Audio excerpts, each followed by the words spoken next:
Ms. Tabor here with another lesson from LLI that I have permission to share with you from the publisher Heinemann. I am going to get started by working on a chart that is consonant digraphs. Remember, consonant digraphs are two letters together that make one special sound. Can't really sound them out because it makes a special sound. And then we will get to a new story today that is a classic tale. And I like classic tales because they tend to involve trickery or lessons or morals to be learned. And I like them because I think they tell important things that we need to remember in our lives. And what a great opportunity to learn them than through a book, right? And then after that, I'll do a quick word writing on compound words. Remember, compound words are two words put together to make one long word. So let's go ahead and get started on our phonics piece. Okay, here's my chart. We are not going to fill in all four columns. Let me show you. We are not going to do that.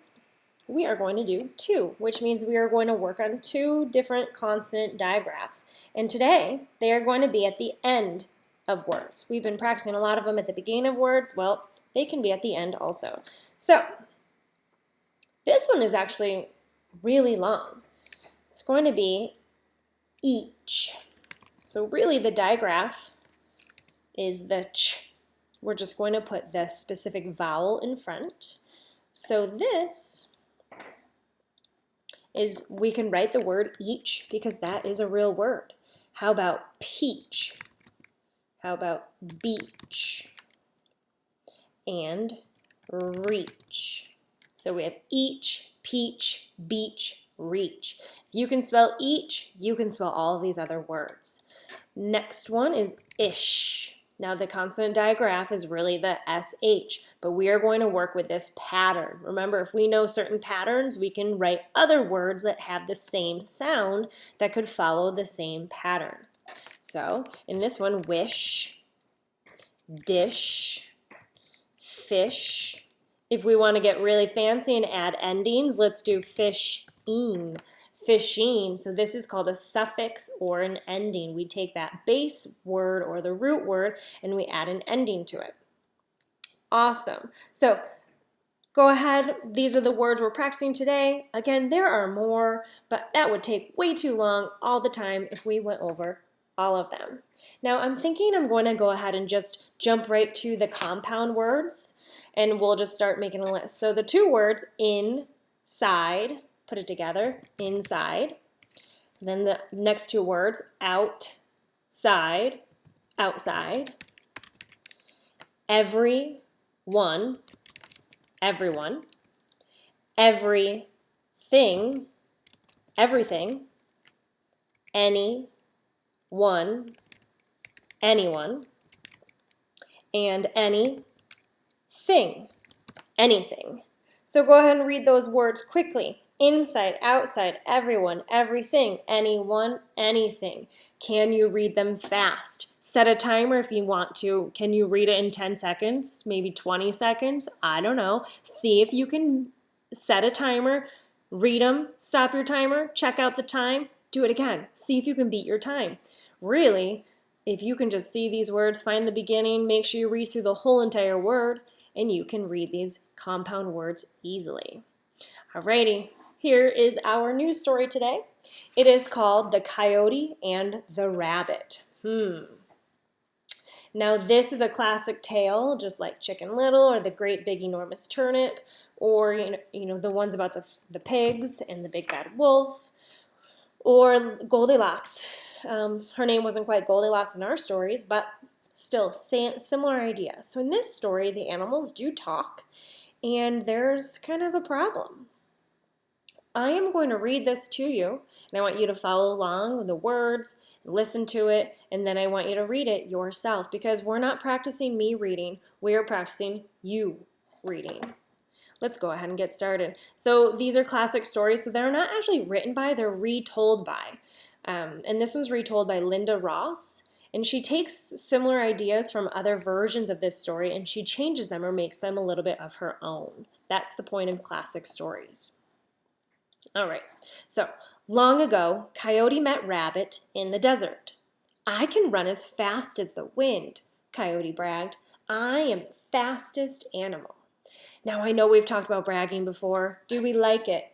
No. What is going to happen to Coyote? Usually when animals brag, something doesn't happen good to them or not well. So I wonder what is going to happen. I can run fast too, said Rabbit. Let's have a race, said Coyote. I am faster than you, so I will win the race.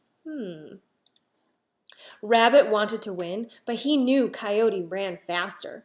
So Rabbit asked his brothers for help. He's going to have a trick up his sleeve. Help me trick Coyote, said Rabbit. Then I can win the race. I wonder how he's going to do it. The race was the next day. Rabbit said, I will run underground. That is fine. I run faster than you, bragged Coyote, so I will win. The race began. Coyote dashed off. Rabbit jumped into a hole. Go! I like that the other animal friends are cheering them on and helping. Coyote ran very fast. Then he stopped to rest. A rabbit came out of a hole ahead of him. It was one of Rabbit's brothers, but Coyote didn't know that. Hello, Coyote. Wait a minute, so Rabbit went to talk to his brothers to trick Coyote, and really what's happening is it's not Rabbit racing the entire time. This is Rabbit's brother. Just said, though, Coyote doesn't know it. Coyote ran faster. Then he stopped to rest. A rabbit came out of a hole ahead of him. It was another one of Rabbit's brothers, but Coyote didn't know that. Look at me, Coyote! Coyote ran even faster. Then he stopped to rest again. A rabbit came out of a hole ahead of him. It was another one of Rabbit's brothers, but Coyote didn't know that. Here I am, Coyote. So there's another rabbit, but take a look at this rabbit running underground. So Coyote ran. He ran as fast as the wind. Rabbit ran too. He ran out of the last hole. Coyote saw Rabbit win the race. I win! Is that fair or truthful that Rabbit used his brothers to trick Coyote? Is that fair or truthful? No. Rabbit and his brothers laughed and laughed, and Coyote never bragged again. So the beginning of this story started with Coyote bragging about being the fastest animal, and that then he challenged Rabbit to a race. Although Rabbit knew he was not faster, but Rabbit really wanted to teach Coyote a lesson. What was that lesson?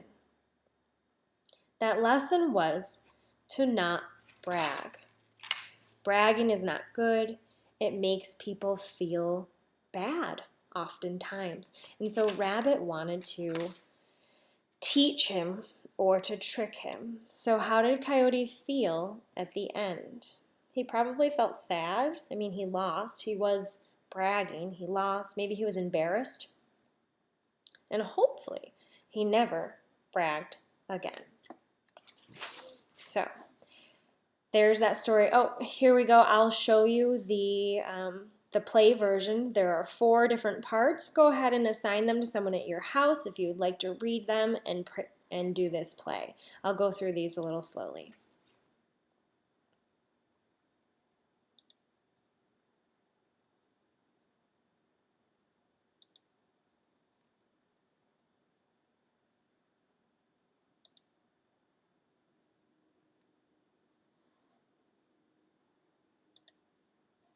All right, boys and girls, I hope you enjoyed that story. Again, I really like them because they teach you something. They try to teach you to be really a good person, and that sometimes if you're not kind, unfortunately, sometimes people will try to teach you to be kind through maybe a not so kind way. Like that rabbit, he kind of cheated and lied and tricked. So again, that doesn't feel good either, to be tricked at all. So think about what you do or what you say before you say it or before you act upon it. All right, my friends, our next lesson will continue our digraph chart, and we will read another book that you will do all by yourself because it is going to be a little bit easier of a story. Thanks for tuning in, and I will see you later.